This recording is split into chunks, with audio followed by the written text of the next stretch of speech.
άγχος. Άρα, κύριε Χρούσο, αυτό είναι φυσιολογικό να συμβαίνει. Να προσπαθώ να αναπνεύσω και να μην μπορώ όταν έχω άγχος. Ακριβώς.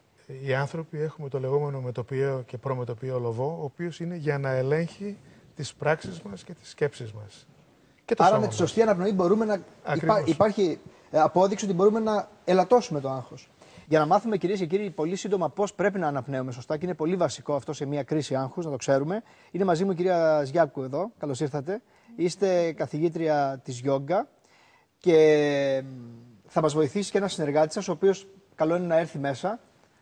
Πώς μπορούμε να κάνουμε σωστά την αναπνοή, έτσι δεν είναι? Καταρχήν να πω ότι. Θα πρέπει να ξαπλώσει. Ναι, καλό θα ήταν να ξαπλώσει. Μπορεί να ξαπλώσει. Ειδικά για κάποιους αρχάριους θα είναι καλό να ξεκινήσουν εξαπλωμένοι, να κάνουν την αναπνοή. Η αναπνοή από το στόμα έχω ακούσει ότι είναι λάθος.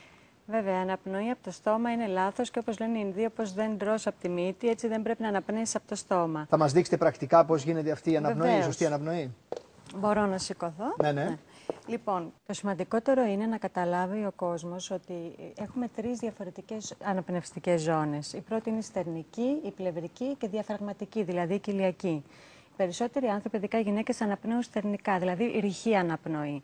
Αυτό που μπορούμε να κάνουμε είναι να συνειδητοποιήσουμε πρώτα-πρώτα και τις 3 ζώνες, ξεκινώντας να νιώθουμε το στέρνο να τραβάει προς το σαγόνι με την εισπνοή και με την εκπνοή να κατεβαίνει προς τα κάτω. Αυτό αρκετές φορές. Το δεύτερο, αφού το συνειδητοποιήσουμε αυτό, να καταλάβουμε την πλευρική αναπνοή, που είναι πραγματικά σαν ένα κορντεόν, νιώθω τους πνεύμονες να ανοίγουν στο πλάι και με εκπνοή ξανά επαναφορά. Είναι και εντυπωσιακό πώς φαίνεται με τα χέρια, πώς ανοίγουν. Ναι, αν ανοίγουν εκεί το μπορείς να το ελέγχεις, ναι. Και διαφραγματική, πολύ σημαντικό το διάφραγμα, σπρώχνει προς τα κάτω κατά την εισπνοή, γεμίζοντας την κοιλιά και μαλάσσοντας τα κοιλιακά όργανα, και με εκπνοή το διάφραγμα σπρώχνει προς τα πάνω, μαλάσσοντας την καρδιά. Για να πραγματοποιήσουμε μια εισπνοή, γεμίζει πρώτα η κοιλιά, μετά οι πνεύμονες, τελευταίο το στέρνο, και για να εκπνεύσει αδειάζει πρώτα το στέρνο, μετά κλείνουν οι πνεύμονες και τελευταία η κοιλιά. Αυτή είναι μια πλήρης ολοκληρωμένη γιόγκικη αναπνοή. Και σας υπόσχομαι ότι θα δείτε μεγάλες αλλαγές. Αν το κάνουμε σε μια στιγμή που φαντάζομαι ότι. Σας ευχαριστώ πάρα πολύ. Μπορείτε να επιστρέψετε στις θέσεις σας. Ήταν εξαιρετικό. Φαντάζομαι, Πόπη, ότι αν είσαι στο γραφείο και έχεις.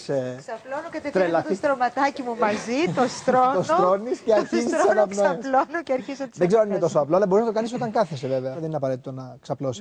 Ναι, μην υπερβάλλουμε. Σήμερα οι εναλλακτικές μέθοδοι και η ιατρική αυτή τη μορφή έχει βοηθήσει πάρα πολλούς ανθρώπους και βλέπετε ότι υπάρχει αρκετό ρεύμα ανθρώπων που αναζητούν και αυτή την διαφορετική προσέγγιση. Βασικά, αυτό που δουλεύεις με τη γιόγκα είναι να σταματήσεις τις διακυμάνσεις του νου.